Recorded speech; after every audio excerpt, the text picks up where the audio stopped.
The storm raged like a beast unleashed from the depths of the ocean, its thunderous roars echoing across the vast Pacific as lightning cracked the sky open, illuminating the terror in Elena Vasquez's eyes.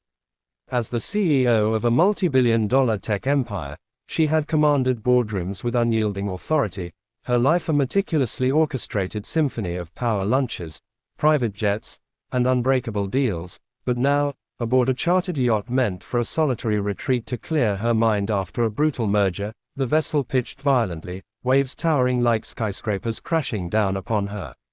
In that chaotic instant, as the yacht splintered against unseen rocks, Elena clung to the railing, her designer gown shredded by the wind, screaming into the void as the sea swallowed her whole, pulling her into its cold, unforgiving embrace. Little did she know, fate had paired her in this nightmare with a stranger, a humble single dad named Marcus Hale, whose fishing boat had been caught in the same merciless tempest, his simple life of quiet devotion to his young daughter back home now reduced to a desperate fight for survival on a deserted island that neither had ever imagined.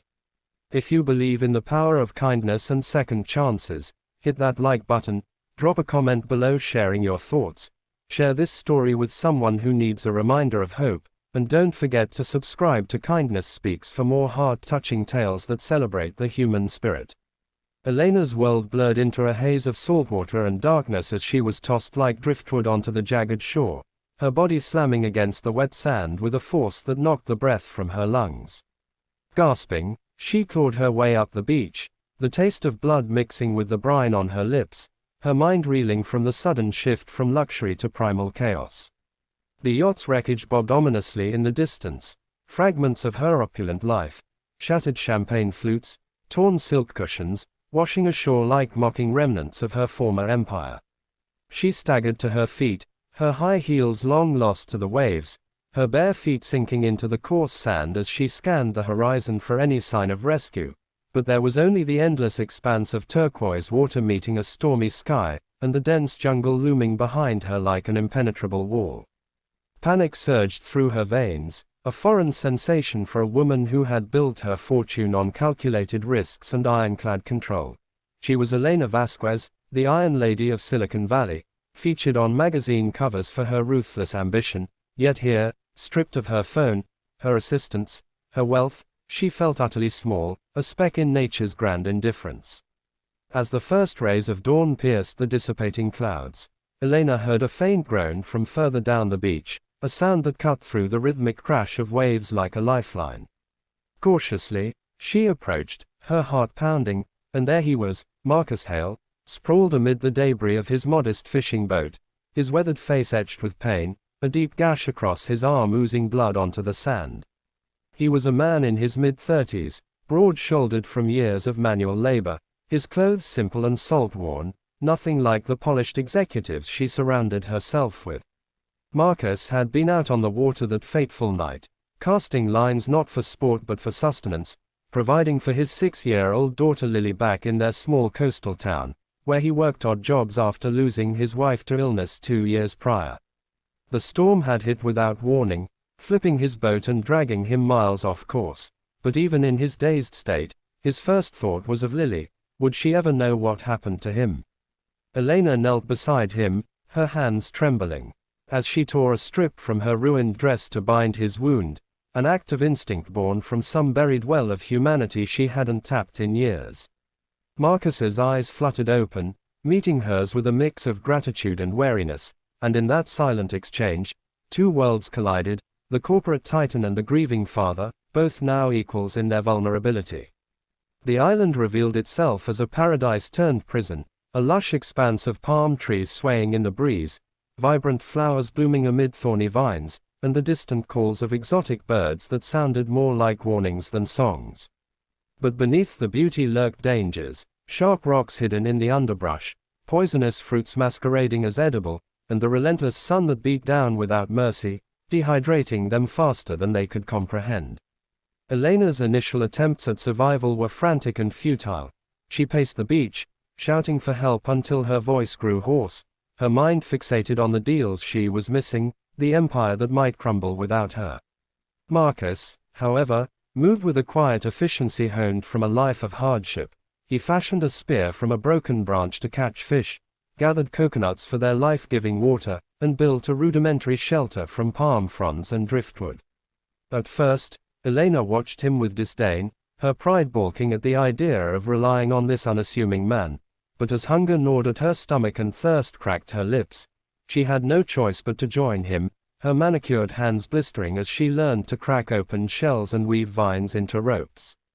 Days blurred into a grueling routine, each sunrise bringing new challenges that tested their limits. One afternoon, as they ventured into the jungle in search of fresh water, a sudden downpour turned the path into a muddy torrent, and Elena slipped, tumbling down a ravine and twisting her ankle in the fall. Pain shot through her like fire, tears streaming down her face not just from the injury but from the overwhelming sense of defeat. She, who had climbed the corporate ladder by stepping over others, now reduced to crawling on her hands and knees. Marcus didn't hesitate. He slid down after her, his strong arms lifting her effortlessly, carrying her back to the shelter despite his own exhaustion. As he tended to her swollen ankle with cool leaves and gentle pressure, Elena felt a crack in her armored heart, a vulnerability she had long suppressed. She began to see Marcus not as a subordinate in this forced partnership, but as a beacon of resilience. His stories of raising Lily alone, of working double shifts to afford her dance lessons, painted a picture of love that money couldn't buy, contrasting sharply with her own empty penthouse and fleeting relationships. Nights on the island were the hardest, when the fire crackled low and the stars blanketed the sky in a dazzling display that mocked their isolation.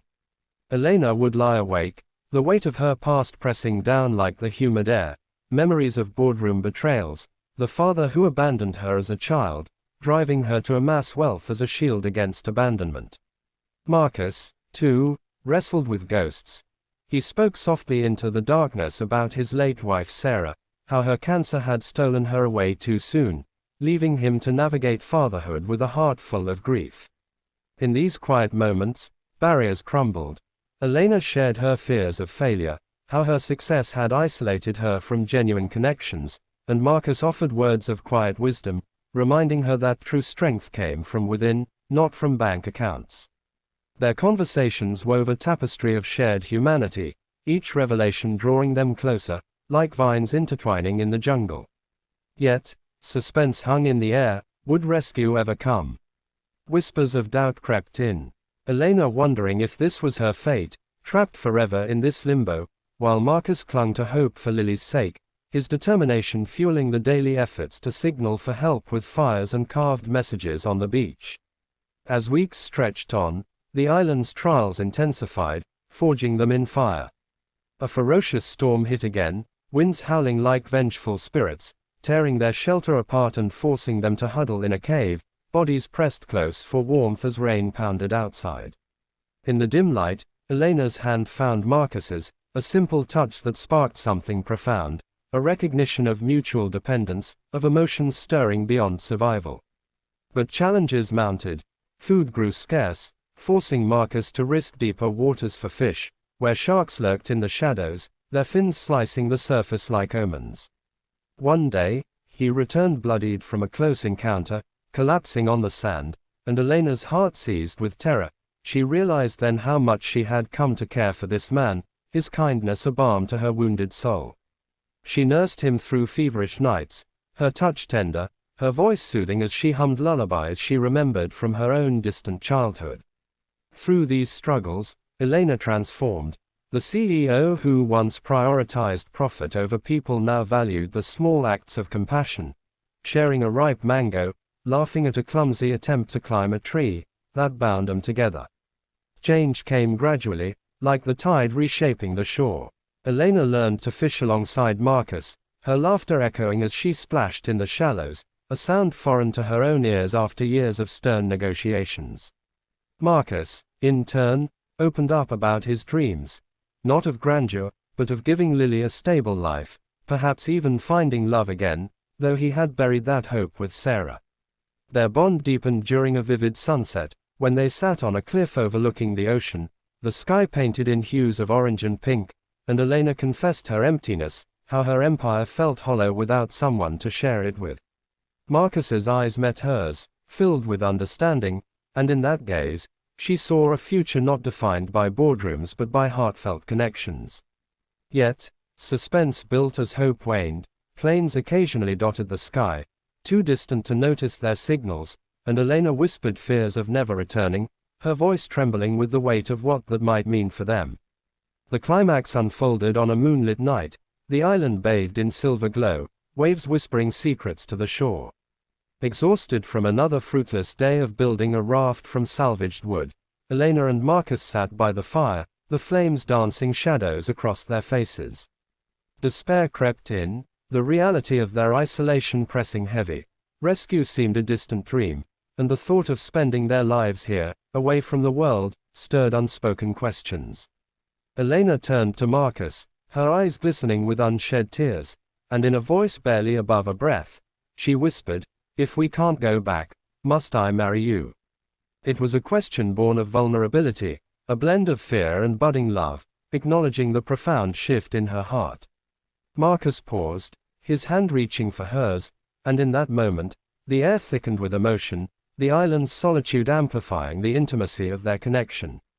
He didn't answer with words but with a gentle squeeze, his eyes conveying a depth of feeling that transcended their circumstances, courage in the face of uncertainty, kindness as their anchor.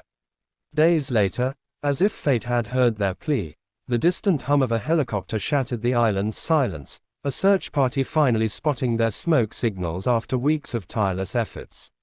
Rescue came in a whirlwind of rotors and shouts, pulling them from the brink, but as they were airlifted away, Elena glanced back at the shrinking speck of land, a place that had stripped her bare and rebuilt her stronger. Back in civilization, Elena returned to her empire transformed, channeling her wealth into charities for single parents, her boardroom decisions now laced with empathy. Marcus reunited with Lily, his stories of survival inspiring her young heart, and though distance separated them at first, their bond endured. Letters turned to visits, whispers of love evolving into a quiet commitment. Elena realized that true wealth lay in the heart, and Marcus proved that kindness could conquer even the wildest storms. If this story has touched your heart, reminding you of the beauty in unexpected connections and the strength found in vulnerability, please like, comment, and subscribe. Your engagement means the world and helps spread more tales like this on Kindness Speaks.